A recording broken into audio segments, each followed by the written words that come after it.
Welcome back, everyone, to the Deep Dive.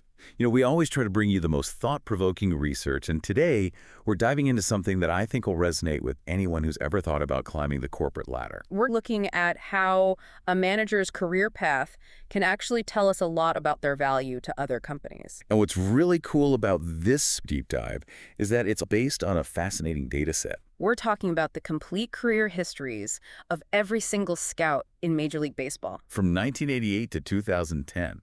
I mean, talk about a deep dive. It's a goldmine of information. It really is. And it allowed the researchers whose work was published in the Journal of Management to uncover some really surprising patterns about what makes a manager so valuable.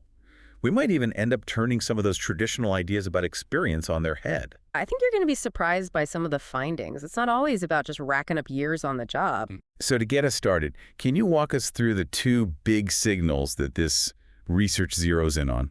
Absolutely. So the first one is what they call time to first managerial promotion.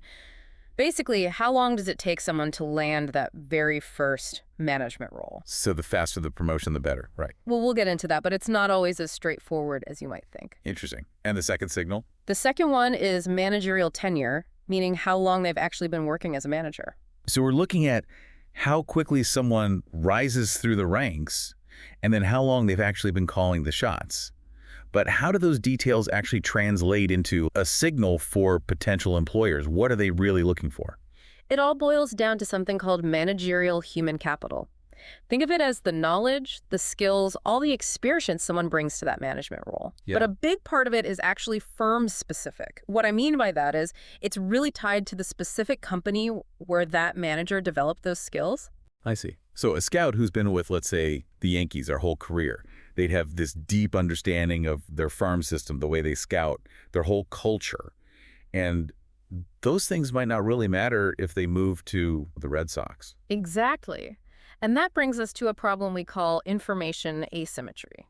The team trying to hire that new scout, they don't really have the same level of insight into their abilities as their current team does. It's like trying to judge a player just by their stats without ever actually seeing them play, right? That's a great way to put it. And it means there's this inherent risk when you're hiring a manager from outside your organization. I can see why companies often prefer to promote from within. It's a safer bet. Internal labor markets have a real edge here. They've seen those employees in action, so they have a much clearer picture of what they can do.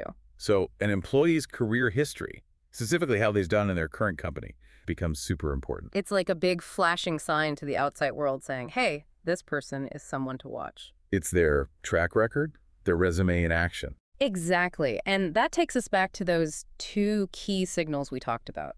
Let's start with that first one, the time to first managerial promotion. The basic idea is that the faster someone gets promoted, it's a sign that they're a top performer. If someone's moving up quickly, their company is clearly recognizing their potential. Right. But here's where things get interesting.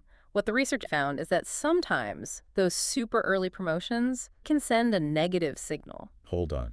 You're saying that getting promoted too fast could hurt your chances of getting hired by another company. How does that even work? Think about it from the perspective of the person doing the hiring.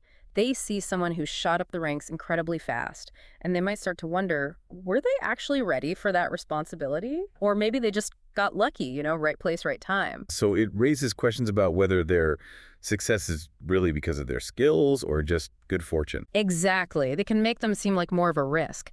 And there's the supply side to think about, too. Those people who are promoted really early on, they often feel a strong sense of loyalty to that company, or maybe they have opportunities that are unique to that place, so they're less likely to want to leave in the first place. So it's not just other teams being wary, it's also that those early promoted people might be perfectly happy where they are. Precisely. And that's what leads to this really fascinating finding. There's a sweet spot, sort of a Goldilocks zone for promotions. Too early raises red flags, but if you wait too long, it might seem like you lack ambition. Okay, so how do you find that sweet spot? How can someone figure out the best time to aim for that first promotion without sending mixed signals? Now, that's a great question. It's something we'll definitely explore a bit later. But for now, let's shift gears and talk about our second signal, tenure in those managerial roles. So we've talked about how the timing of that first promotion can be a big deal, a real signal to potential employers. But what about After someone's been in a management role for a while, does more experience always equal more value in the eyes of those other companies? Well, it would seem like it. I mean, you would think that someone with a long history of being a successful manager, they'd be pretty sought after. They've had time to refine their skills, figure out how to handle tough situations, build up a network. And you're right. Initially, the longer your managerial tenure, the more appealing you are to other teams.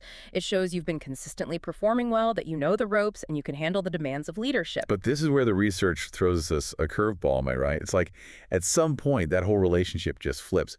Are you telling me there's a thing as too much experience as a manager? That's exactly what they found. If you stay in a management role for too long, it can actually make it harder to move to a different company. How can years of experience actually work against you? It all comes back to that idea of firm-specific human capital we were talking about.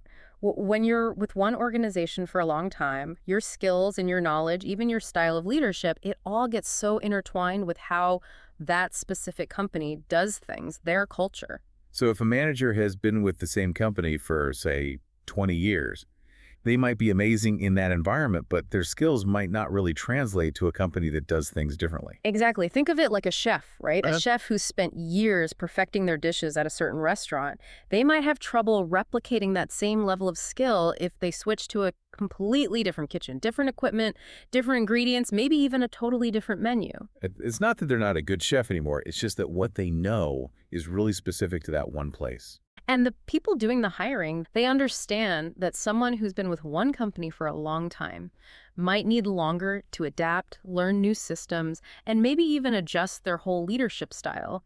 And they might not be willing to take that risk, especially if there are other candidates with a more diverse range of experiences. So it's not just about the risk of a learning curve. It's also, I guess, realizing that someone who's been in one place forever might not be as adaptable or flexible, which are pretty important these days, right? It is a key insight, and we will loop back to that when we talk about how all of this can actually be applied. But before we get to that, there's another piece to this whole long tenure puzzle that we need to think about.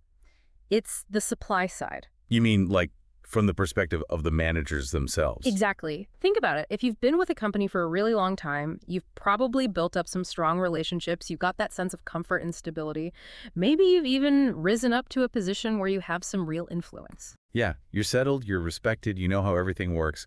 It would take a pretty incredible offer to make you want to leave all that behind. So even if other companies were interested, managers with long tenures, they might not be all that eager to jump ship. They might decide that loyalty, stability, just that feeling of familiarity, it's more important than trying something new, even if it could be a good move.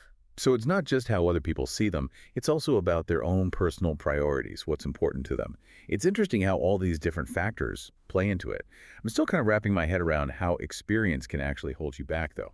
A real-world example might help. Let's say you're a tech company and you need a new product manager. You have two people applying. One has been at a big tech firm for 15 years, led a team that developed a super successful software product. Sounds like they've got it all, tons of experience, a proven track record. What's not to love? Well, hold on. Now let's say the other candidate. They've only been a product manager for 5 years, but they've already worked at 3 different startups, each with different products, different markets. Okay, so less time in the role, but a lot more variety.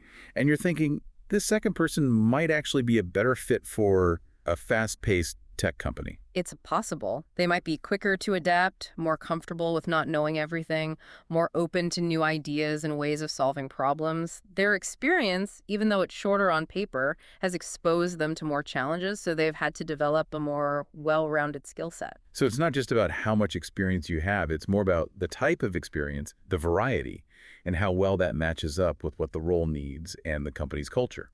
Exactly. Of course, we're not saying everyone needs to switch jobs every couple of years. The point is, it's important to find that balance between being really good at something specific and being able to adapt and try new things when opportunities come along. I see that Goldilocks zone you mentioned earlier coming into play here too. Not too little experience, not too much, but just the right amount to show you know what you're doing, that you can roll with the punches. That's a great way to think about it, and it's definitely something everyone who wants to build a successful career in management should be considering.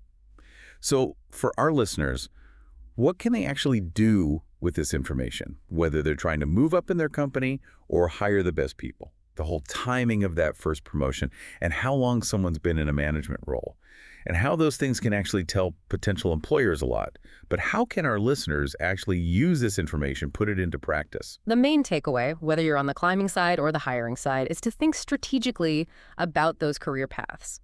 It's not just about racking up years of experience, it's about creating a story, a story that shows you've got expertise, but you're also adaptable, you can handle change. So for those people out there who are aiming for management roles, what can they do to make sure they're sending the right message, those good signals? First, don't be afraid to make a move early on. It can feel risky to leave a job that feels safe, especially if you're doing well.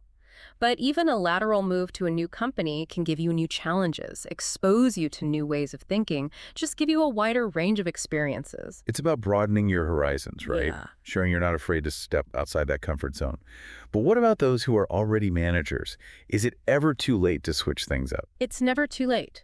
The longer you're with one company, the more important it is to look for those opportunities that'll make your skills more diverse. Volunteer for projects that are outside your normal team, step up and lead those cross-functional things, maybe even try a rotation to a different department. Be proactive. Shape your own career path, even if you're already on that management track.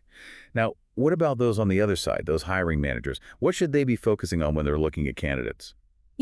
This research really challenges that old idea that the person with the most experience is automatically the best person for the job. Hiring managers should be going deeper than just looking at years of experience. They need to figure out the quality of that experience. Look for people who have been successful in a bunch of different roles, different situations, and pay attention to how they talk about those experiences, what they learned from them. So have real conversations with them. Try to understand their journey and figure out if their skills and what they've done actually fit the role in the company. Don't just skim those resumes looking for the longest list of accomplishments. Don't rule out those people who may not have been in the field as long, but have a more diverse set of experiences. Those people can bring new perspectives, that willingness to shake things up a bit, and they're usually very adaptable. And those are valuable traits these days. It's not just about checking off boxes. It's about understanding the whole story of someone's career and what that tells us about their potential. And remember, this research was about baseball scouts, but what we're talking about applies to a lot of different fields. Tech, finance, healthcare, anywhere you need good managers. Understanding career paths can be a sign of someone's value, can give you an edge. So if you're listening, take a minute to think about your own career. Are you sending those right signals? Are you telling a story that shows your value and your ability to adapt and grow? And if you're hiring, experience isn't everything. Look beyond how long someone's been doing something and try to find those people who show they can adapt, who are driven, and who can think strategically, because those are the skills you need to succeed in today's world. It's been a really interesting look into the world of managerial talent, that's for sure. And as always, we encourage everyone to keep learning, keep exploring, keep pushing yourselves to be the best you can be. Thanks for joining us on The Deep Dive. We'll be back soon with another deep dive into a new and interesting topic.